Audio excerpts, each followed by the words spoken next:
പറയാൻ പോണ ഒരു കഥയാണ്. ഏത് കഥയാണെന്ന് അറിയാമോ? കാക്കയുടെയും കുറുക്കൻ്റെ. നമുക്ക് പറയാൻ തുടങ്ങാമോ? പണ്ട്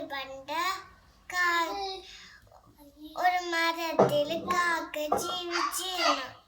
അപ്പയും ആ കാക്കയ്ക്ക് എവിടെയെന്ന് ഒരു അപ്പക്കഷ്ണം കിട്ടി. അപ്പയ മരത്തിൽ കൂമ്പില് ഇരുന്ന് കഴിക്കാൻ തുടങ്ങിയപ്പം ആ വഴി കൂടി ഒരു കുറുക്കൻ വന്നു. അപ്പയ ആ കുറുക്കൻ ആലോചിച്ചു, അപ്പക്കഷ്ണം എങ്ങനെയെങ്കിലും തട്ടി എടുക്കണമെന്ന് ആ കുറുക്കൻ ആലോചിച്ചു. അപ്പയ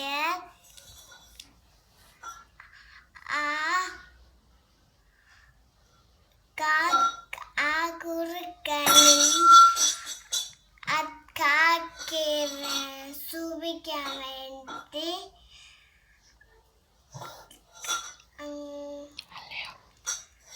അല്ലയോ കാക്ക തമ്പുരാട്ടി, നീ എത്ര സുന്ദരിയാണ്, നിന്റെ ചിറകൊക്കെ എന്തൊരു ഭംഗിയാണ്, നീ എനിക്കൊരു പാട്ട് പാടിത്തരുമോ? നിന്റെ മധുരസുഖം ഞാൻ കേൾക്കട്ടെ. അപ്പയ ആ കാക്ക ഇങ്ങനെ നിരന്നിരുന്നു.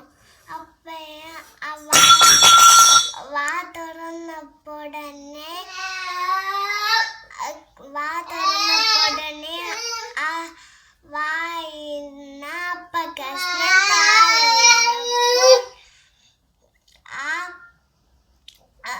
കുറുക്കൻ അതിന്റെ പുറത്തുകൂടി ചാടി അകത്താക്കി. അപ്പോഴും ഈ കഥയിൽ നിങ്ങൾക്ക് എന്തോന്നാണ് മനസ്സായത്? ആരെയും വിശ്വസിക്കാൻ പാടില്ല. താങ്ക് യു, നമസ്കാരം.